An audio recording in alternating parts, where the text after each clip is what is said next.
Ju njohim me edicionin informativ të lajmeve. Kjo është Radio 7. Shtetet e Bashkuara të Amerikës dhe Irani njoftuan arritjen e një marrëveshje kornizë për paqen e cila pritet të nënshkruhet të premten në Zvicër, raportoi BBC.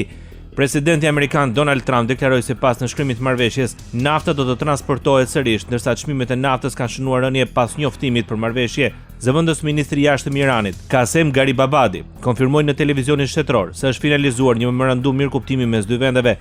Sipas tij, negociatat e ndërmjetësuara nga Katari në Teheran zgjatën 14 deri në 15 orë, gjatë të cilave Irani paraqiti ndryshimet përfundimtare në tekste të cilat u pranuan nga palët e tjera. Garibabadi shtoi se bisedimet për një marrëveshje përfundimtare do të zhvillohen gjatë 60 ditëve të ardhshme, me heqjen e sanksioneve ndaj Iranit si një nga prioritetet kryesore.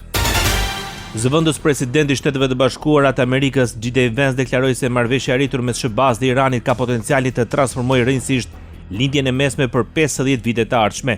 Në intervistë për Fox News, Vance tha se rajoni ka qenë një vatër e vazhdueshme krizash për dekada, ndërsa vlerësoi se presidenti amerikan Donald Trump ka arritur të eliminojë kërcënimin e Iranit. Sipas tij, marrëveshja hap rrugën për një epokë të re prosperiteti dhe zhvillimi në lindjen e mesme, duke krijuar gjithashtu mundësi ekonomike për Shtetet e Bashkuara të Amerikës. Media shtetërore në Teheran raportojnë se memorandumi SBA-Iran përfshiu 14 pika të cilat ende nuk janë konfirmuar zyrtarisht nga të dyja palët. Mes tyre përmendet anëpushimi i përhershëm në të gjitha frontet, përfshirë Libanin, angazhimi i SBA-s për të mos ndërhyrë në çështjet e brendshme të Iranit, heqja e bllokadës detare amerikane brenda 30 ditëve, dhe rihapja e ngushticës së Hormuzit sipas marrëveshjeve të përcaktuara nga Teherani. Po ashtu drafti parashikon heqjen e sanksioneve ndaj naftës dhe produkteve energjetike iraniane, rikonfirmimin e zotimit të Iranit për të mos prodhuar armë bërthamore, si dhe angazhimin e SBA-s për të mos shtuar praninë ushtarake në rajon dhe për të mos vendosur sanksione të reja. Sipas raportimeve iraniane, marrëveshja përfundimtare do të kërkojë miratimin e Këshillit të Sigurimit të Kombeve të Bashkuara, dhe negociatat e saj nuk do të nisin para lirimit të një pjese të fondeve të ngrira të Iranit, pezullimit të sanksioneve ndaj naftës, si dhe heqjes së bllokadës detare.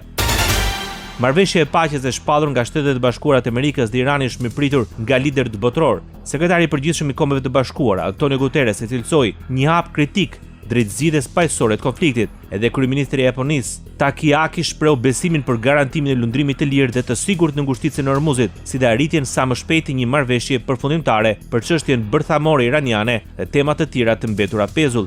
Nga ana tjetër, kryeministri i Australisë Anthony Albanese shpreson se marrëveshja do të çojë në një paqe të qëndrueshme dhe afatgjatë.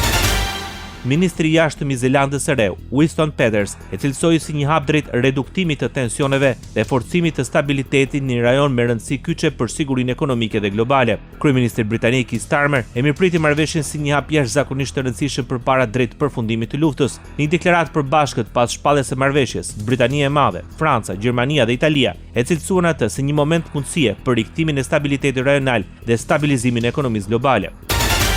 Presidenti i Turqisë Recep Tayyip Erdogan përshëndeti marrëveshjen e arritur mes SBA-s dhe Iranit, duke përshkruar atë si një hap të rëndësishëm drejt sigurimit të paqes dhe stabilitetit në rajon. Në një deklaratë postuar në platformën e mediave sociale amerikane X, Erdogan tha se shikon pozitivisht marrëveshjen dhe shpreu shpresën se kjo do të ndihmojë në krijimin e një midisi të qëndrueshëm paqeje dhe sigurie.